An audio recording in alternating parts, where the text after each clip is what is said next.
Pastora, como que é importante, né, isso que a gente vem conversando sobre a paz, entender, né, de que nós estamos falando, dessa virtude que nós recebemos de Deus como proteção, né, e o quanto o ressentimento, ele nos impede de ter essa paz, né, pastora?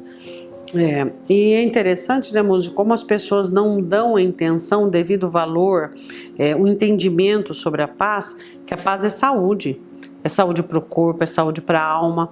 A paz é saúde nos relacionamentos. A paz ela é totalmente sustentável na condição assim de viabilizar condições de harmonia para a família, para os negócios e para tudo. Entendendo o que é a paz, nós precisamos ir em busca dela, né, pastora? A Bíblia, a própria Escritura diz, né? Buscai a paz e empenha em alcançá-la. Porque não é fácil alcançar a paz, mas é uma necessidade extrema que nós tenhamos paz. E nós vamos continuar hoje falando sobre a paz. Hoje o nosso assunto é a paz, né? A guardiã. Então, seja muito bem-vindo a mais um Sala da Alma. Muito bom ter sua companhia, ter os seus comentários. Tem sido muito bom para nós, tudo que vocês têm nos enviado. Se você não tem visto os outros episódios, nós estamos no YouTube, no Facebook, no Instagram, Igreja Caminho da Verdade. Vamos lá então, pastora, vamos falar sobre a paz. O porquê que eu coloquei o primeiro episódio da paz? Porque eu não poderia já entrar falando sobre a paz, sobre guardiã, num coração que nutre e alimenta ressentimentos. Então, quero ler novamente o texto com vocês, que diz assim: não estejais inquietos por coisa alguma. Lembra que o último episódio nós falamos sobre as inquietudes, que são derivadas dos ressentimentos. Esses ressentimentos são derivados da raiz da rejeição. E ele diz assim: antes as vossas petições sejam em tudo conhecidas diante de Deus, pela oração e súplica com ações de graça. O que a Escritura nos ensina para que nós vençamos as inquietações? Então ele diz o seguinte: as nossas petições, aquilo que nós precisamos, elas precisam ser em tudo conhecidas diante de Deus. Por que a palavra tudo está relacionada com as petições? Será que as minhas petições não são muito claras, muito óbvias, e eu preciso investigá-las? Você precisa investigá-las, porque às vezes você pede algo para Deus, só que não é aquilo que você está querendo, você está querendo uma outra coisa. Assim como Tiago capítulo 4 diz, naquilo existe deleite, naquilo existe egoísmo, naquilo existe uma conotação de vingança. Então, as nossas petições, para que elas possam ser colocadas diante de Deus, antes elas precisam ser analisadas. Por exemplo, eu quero que o meu marido se converta, quero muito que ele se converta. Para quê? Para que eu tenha sossego e tranquilidade, para que ele pare de ser a pessoa que é, ou porque eu vejo a alma dele perdida e eu quero que a alma dele seja salva? Então, as nossas petições, elas precisam ser claras, porque se for petições contaminadas, se for petições que estão comprometidas com o nosso egoísmo, com o nosso pecado, com a nossa concupiscência, ela não vai ser ouvida por Deus. Então, as nossas petições sejam em tudo conhecidas diante de Deus. Então, quando eu estudo a minha petição, aquilo que eu vou pedir, pastora, mas o que tem a ver a petição com a paz? Ora, a Escritura fala o seguinte, que se você não tiver esses 3 tipos de oração, você não tem paz. Se você não tiver esses 3 tipos de oração, você não vence o ressentimento. Se você não tiver esses 3 tipos de oração, você não tem um equilíbrio dentro da sua alma. Então, em primeiro lugar, as suas petições têm que ser transformadas em oração. De que maneira? Você vai examinar as suas petições e você vai calcular aquilo que você quer e analisar se realmente é lícito, se você quer por um objetivo realmente aprovado por Deus. É o que eu quero, para que eu quero e que contribui com o que, pastora? Com o reino, tem que contribuir com o reino de Deus, deve estar dentro da vontade de Deus. Eu não posso ter uma petição que esteja comprometida com a minha soberba, com o meu egoísmo. Eu quero isso, Deus, porque eu quero mostrar que eu sou capaz. Eu quero isso, Deus, porque eu quero provar que eu consigo. Você acha realmente que essa petição é ouvida diante de Deus? É claro que as pessoas não dizem dessa maneira.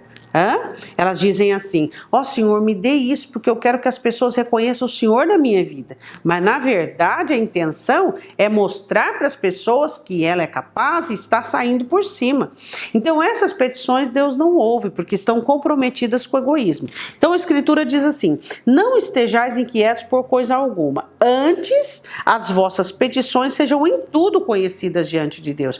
Então quando você faz as suas petições conhecidas, quando você começa a examiná-las, purificá-las, desintoxicá-las de sentimentos egoístas, de situações indesejadas, e aí você apresenta elas diante de Deus de uma maneira simples, objetiva e pura, onde você realmente visa a glória, o reino de Deus e assim por diante. A gente sente o descansar quando isso é feito de maneira correta, né, pastora? Quando você desintoxica, quando você percebe o desespero por uma petição, você pode ver que o desespero está ligado diretamente com ressentimentos e com raízes nocivas. Uma petição contaminada, como a senhora disse. É uma petição contaminada. Aí, por que você não vai alcançar a paz com uma petição, uma oração contaminada? Porque não tem como Deus ouvir essa oração. Ele ouve num contexto de misericórdia e tudo, mas não com o contexto de fazer essa limpeza, de fazer essa transformação. Aí ele diz assim, vamos lá, as nossas petições devem ser conhecidas diante de Deus, primeiro, pela oração. O que é oração, moça? O que tem a ver a paz com a oração? A oração é você formular a sua vida diante de Deus. É você conversar com Deus sobre você.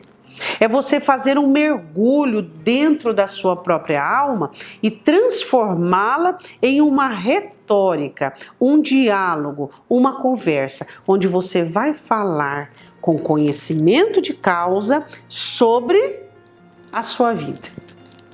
Por isso que a reza não adianta. Então a oração, você olha lá o salmista Davi, e você olha a oração dele, os passos que ele percorre. Ele fala sobre ele visita a angústia, ele vai lá no profundo, depois ele sai, ele volta para a esperança, para a profecia, depois ele vai para Deus, depois às vezes ele volta para ele de novo e ele termina em Deus. Então isso é a oração. A oração, ela é um movimento que você faz dentro de você, onde você consegue alcançar os 4 pontos da sua alma. Você vai na esperança, você vai no sofrimento, você vai nas experiências ruins, você vai no que você acredita e você vai fazendo esse movimento dentro de você. Isso é oração. Você transfere seu coração de uma forma dita ou sentida a Deus. Você traduz o que você sente por meio daquilo que você fala, ou mesmo você falando em espírito com o Senhor. Então isso é oração. E a oração o que é? Não tem como você fazer oração sem o conhecimento, sem esse movimento aqui, circular dentro da sua alma. E você vai conhecendo, você vai nos pontos de tristeza, de abatimento, você conversa com Deus, você vai nas suas expectações, você vai na sua experiência, você vai no seu constrangimento, frustração, ali você passa o relacionamento com o ser humano, ali você interpreta, ali Deus te explica, não é segunda essa ótica, segunda essa, porque a oração é um diálogo. Quando é um diálogo com Deus? Quando você faz esse movimento. Agora, quando você ora enfatizado apenas num ponto, aí não é oração, aí é um desabafo, aí é um alvo já premeditado que você tem. Eu vou falar desse assunto, mas sem conversa. Eu não quero conversa, eu quero pedir isso aí, e o senhor vê se o senhor faz, viu? E se puder logo, é isso. E oração não é isso. Aí não há um relacionamento, né, pastora? Não, porque quando você conversa com Deus, moço, e você tem oração, e você ora, você fala do seu relacionamento com Ele. Você conversa sobre as suas coisas. Então, quando você faz esse movimento, o que você está fazendo para conseguir a paz? Você está colocando ordem, porque você já passeou com Deus em cada ponto. Deus já deixou a fragrância dele em cada ponto. E aí o que acontece? Primeiro ponto na oração, a ordem. Maravilhoso. A ordem. Algumas pessoas sempre dizem, poxa, mas Deus me conhece, porque eu preciso falar, né? Ou transferem o conversar com Deus para um outro ser humano, né? Então eu desabafo, eu falo com uma pessoa, eu me senti bem, eu estou bem, né? É um grande erro, né, pastor? Eu fico pensando assim, como é que Deus vê as pessoas que estão passando por um problema e a primeira coisa que elas fazem é pegar o celular ou o telefone e ligar para alguém.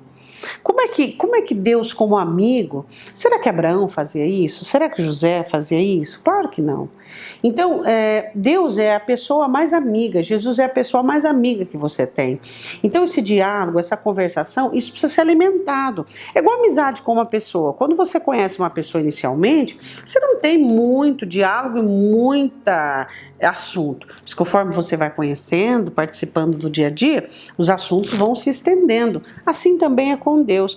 Então, qual o objetivo da oração, Muzi, com a blindagem, com a paz? A oração faz o quê? Ela coloca a ordem, fica tudo assentado, porque a nossa alma é assim.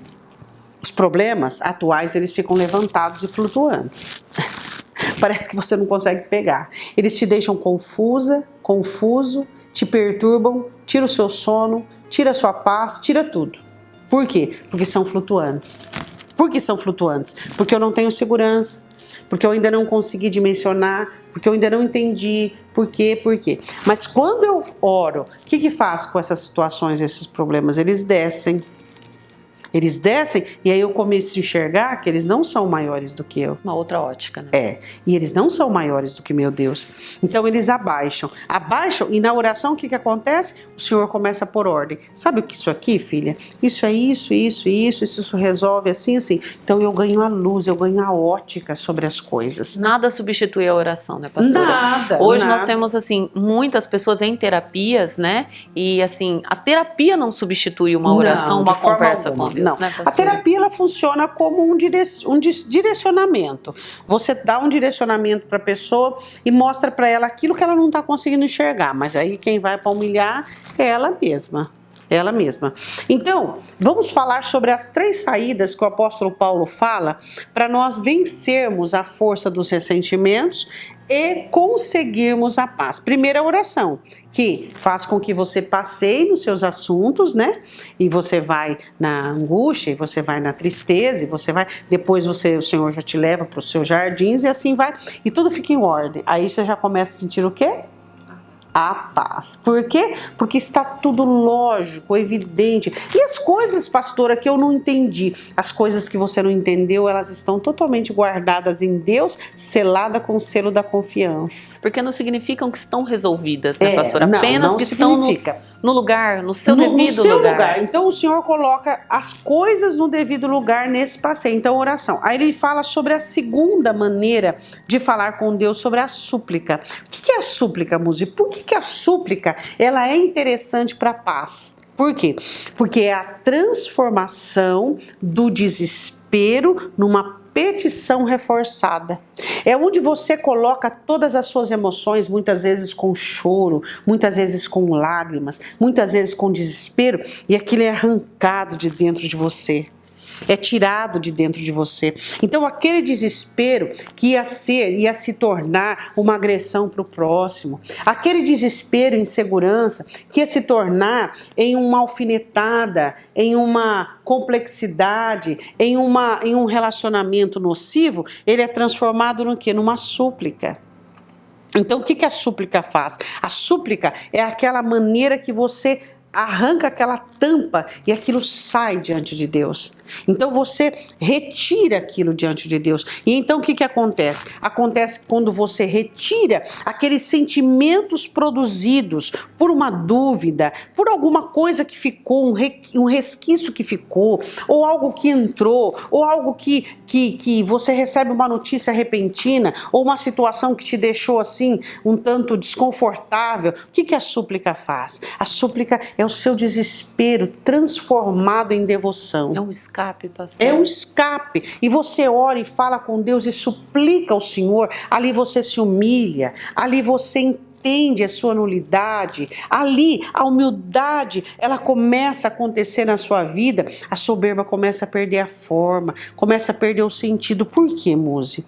Porque a soberba ela não deixa você suplicar a Deus. A soberba faz com que você queira os seus recursos, a sua maneira, seu jeito de resolver, sua maneira imponente e impositiva de resolver as coisas, mas a súplica não. A súplica te leva à humildade, te leva aos pés do Senhor. Então, esse movimento é muito importante para a alma aprender a humildade, aprender a depender de Deus. Na súplica você percebe que todos os seus recursos são nada diante da sua necessidade. E aí você olha para Deus, isso é muito importante. Onde o governo vem dele, né, pastor? Então, na oração acontece a ordem para que a paz seja estabelecida, e na súplica você desintoxica da soberba e alcança a humildade, porque paz não existe sem humildade. Terceiro ponto, ele diz assim, súplicas com ações de graça. Aí vem o terceiro movimento da alma, que é o quê? Que é a gratidão, que é ações de graça, que é onde, olha só que maravilha de exercício. Você ora, conversa com Deus, está ambientado dentro do movimento da sua alma, reconheceu algum sentimento intoxicante, algum sentimento de desespero, livra-se dele por meio da súplica, e aí você vai regar esse jardim com ações de graça. Uma oração completa. Né? Completa. E aí essa ação de graças, o que ela vai fazer com você? Ela vai levantar o poder de Deus. Conforme o crente agradece a Deus, conforme o cristão agradece a Deus e tem ações de graça como um hábito, como algo de reconhecer a Deus, a soberania de Deus é evidenciada na alma.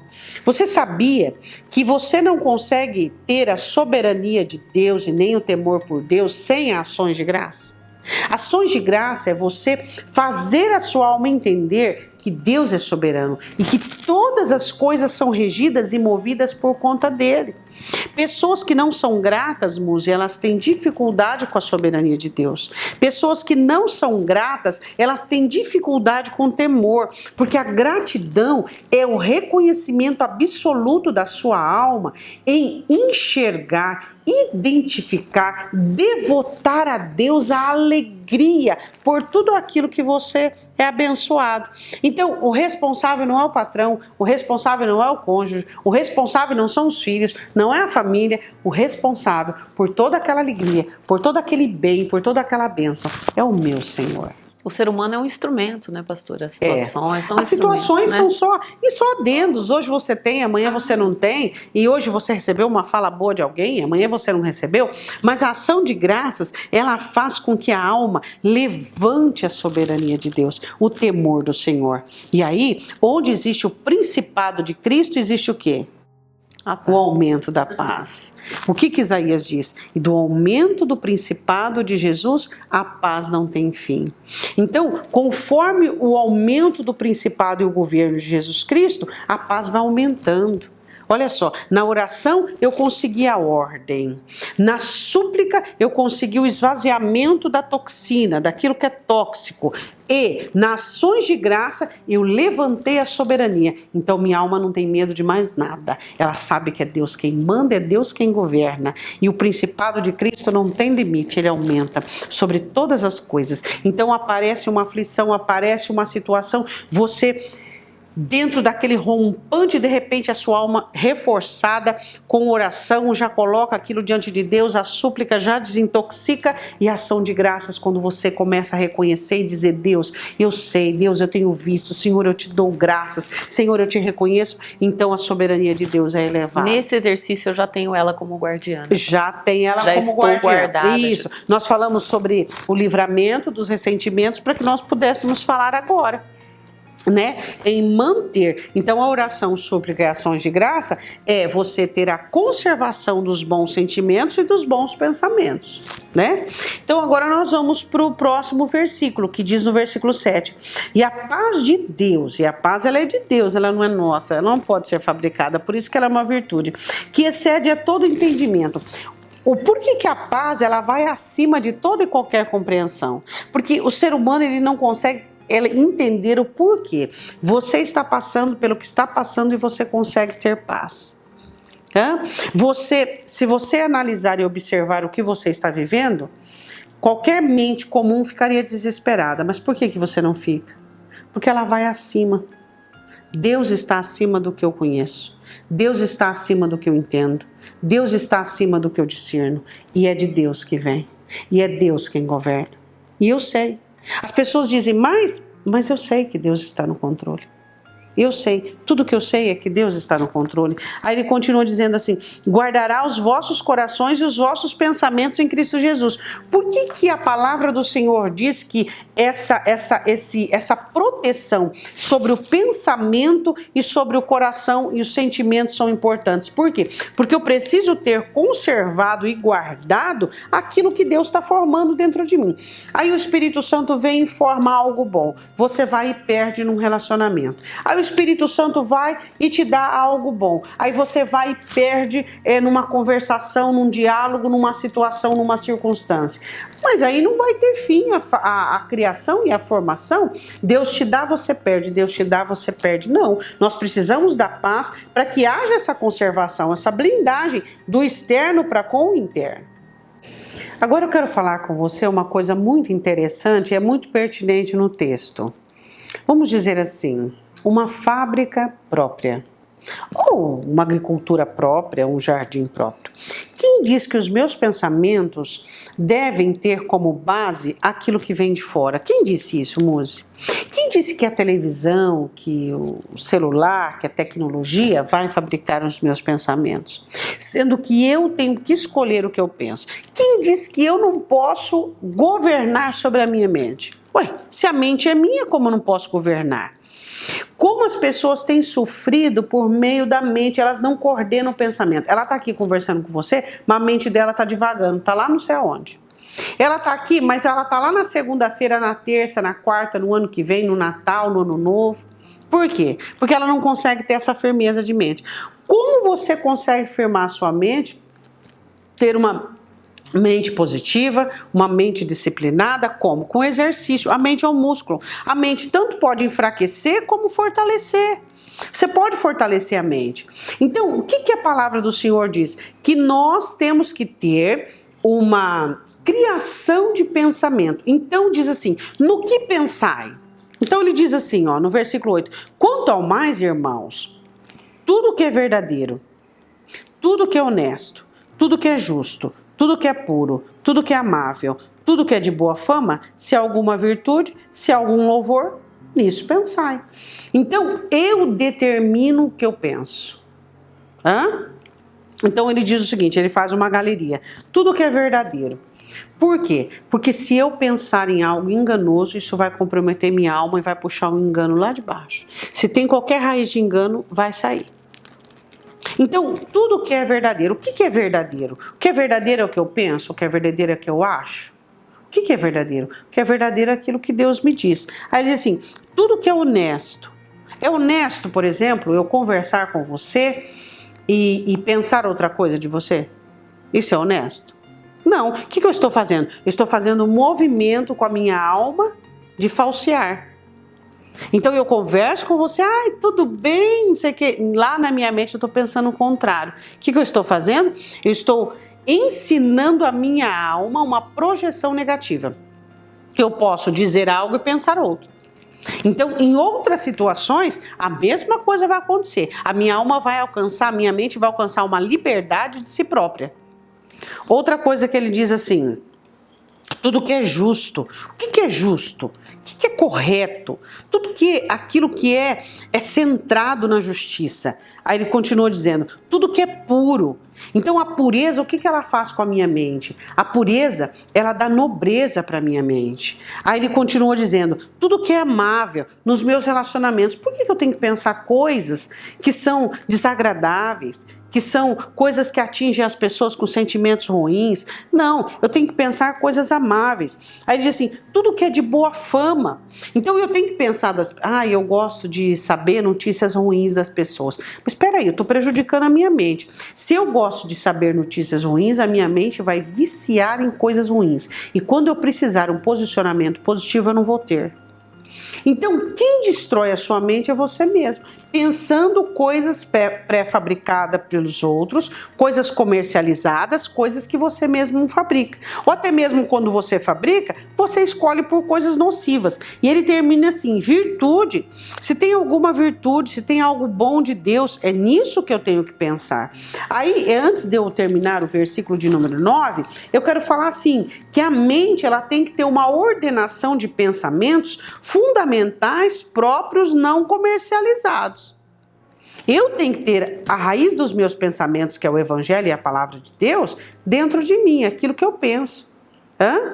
E eu preciso ter pensamentos próprios, pensamentos que formam o meu caráter e a minha identidade. Então vamos analisar o seguinte: às vezes as pessoas dizem assim: que tipo de blindagem eu tenho que ter? Eu tenho que ter uma blindagem onde eu vou ser uma pessoa insensível às outras pessoas, onde eu não vou ter comunicação com as outras pessoas, eu tenho que ter uma mente que ela não vai se socializar? Não. Você vê a nossa pele, Muzi? A nossa pele, ela tem uma camada que chama epiderme e ela nos protege de algumas bactérias, nos protege de alguns ferimentos, e é uma camada o suficiente grossa para nos impedir de estarmos sujeitos a tudo, senão não podíamos relar em nada, mas suficientemente sensível para sermos sensíveis ao toque. Essa blindagem da paz, ela faz isso.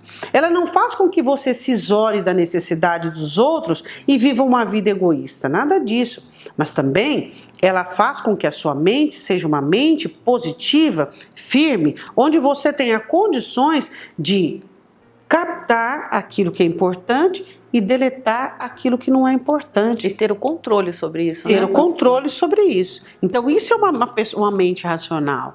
Isso é uma pessoa inteligível que faz o bem a si mesma, né? Então, a reeducação intelectual é uma coisa muito importante. Ou seja, mas até hoje eu não fiz. Vamos começar agora. Vamos começar a analisar o que eu penso. Por exemplo,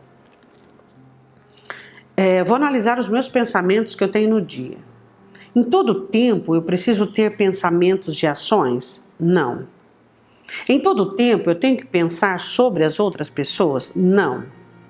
Em todo tempo eu tenho que ter olhos famintos, onde eu olho para tudo e eu tenho que analisar e pensar e gastar os meus neurônios com isso? Não. Em todo tempo eu tenho que estar aberto àquilo que os outros dizem? Não. Eu tenho que estar fechada comigo.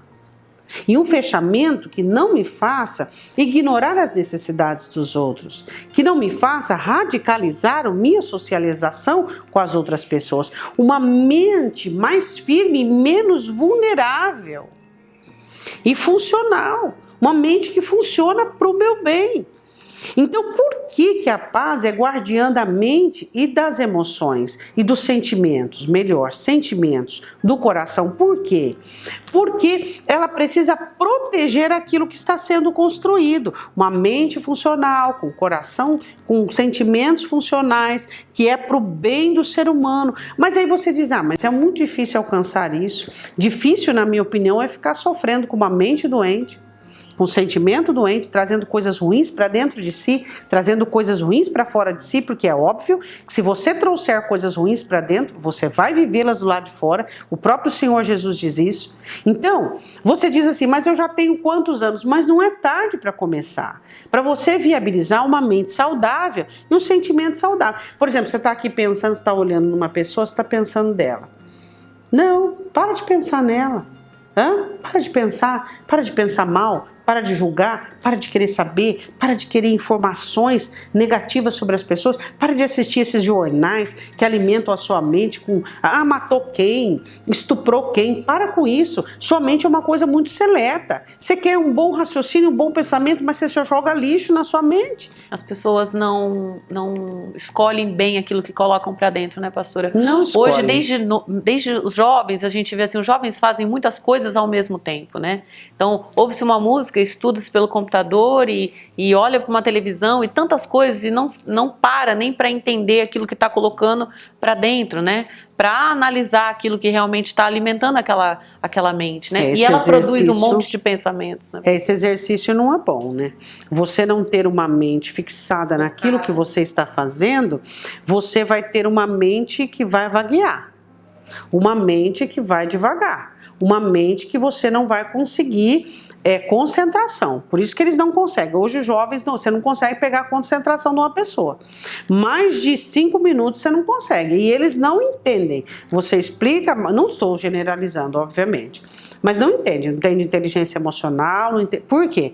Por causa dessa questão de falta de exercício. A mente, ela é um músculo e ela precisa ser exercitada, ela precisa ter foco, objetivo, compreensão e resultado. Então isso não é uma habilidade, né, pastora? Alguns colocam isso como uma habilidade, não, né? Não é habilidade, isso é uma prática, né? Uma prática que tem que ser saudável. Uma mente confiante. O que é uma mente confiante? Ela não se dá a reações nocivas, ela se descansa e ela tem preservação. O que é uma mente confiante? Uma pessoa fala, nossa, mas que mente confiante que aquela pessoa tem? Ela tem uma paz, uma segurança, ela tem uma coordenação no raciocínio. O raciocínio dela é lógico, é desintoxicado, tem um propósito, um alvo. Por quê? Por causa que essa mente é uma mente exercitada. É uma mente que ela não pega emprestado pensamentos alheios. É uma mente que ela é fundamentada, ela tem uma necessidade de ser firme, ela foi exercitada para aquilo. E falar nisso, para terminar, a paz é guardiã de mente saudável e coração saudável. Então, nós estamos nos passos da blindagem, que vocês tanto comentam, perguntam, né, pastora? Nos passos da blindagem, a paz, ela é guardiã. Se você não assistiu o episódio anterior, a paz versus ressentimento, é importante que você assista para que você possa entender esse conteúdo desse episódio, que é a paz a guardiã. Vamos fazer uma oração, pastora? Vamos, antes de orar, só queria terminar o versículo 9, Muzi, que ele diz assim, sobre a prática, ele diz assim, o que aprendestes, recebestes e ouvistes e vistes, praticai. Então, se eu não... mas como que eu vou conseguir ter uma mente firmada e determinar o meu pensamento? Então, está escrito aqui, ó. Você aprendeu? Pratica. Você recebeu? Aqui dentro. Pratica. Você ouviu? Pratica. Você viu? É claro que nós estamos falando de coisas boas. Pratica. A prática vai fortalecer o desenvolvimento da mente. Exercícios, né? Hoje a pastora deu muitos exercícios para nós, principalmente sobre a paz, na oração, que coloca ordem em tudo, na súplica, que nos desintoxica, e na gratidão, que é a ação de graças. Nesse episódio tem muitos exercícios. Vale a pena você rever, você estudar, você precisa tirar um tempo para sua alma. É importante. Vamos orar, pastora? Pai, nós te pedimos em nome do Senhor Jesus, que é o príncipe da nossa paz, que o Senhor venha nos ensinar, ó Deus, a blindar os nossos corações e a nossa mente com a paz, a permitirmos que a palavra do Senhor venha formar dentro de nós, ó Deus, bons sentimentos, bons pensamentos, que possamos praticar aquilo que temos aprendido do Senhor, para que tenhamos paz. E que a paz, ó Deus, que excede a todo entendimento, que tem guardado os nossos corações, possa também, ó Deus, visitar as pessoas que estão ao nosso redor e que nós de verdade possamos oferecer paz às pessoas que nos cercam. Nós te pedimos em nome do Senhor Jesus. Amém. Amém. Amém. Deus abençoe você. Até o próximo Sala da Alma.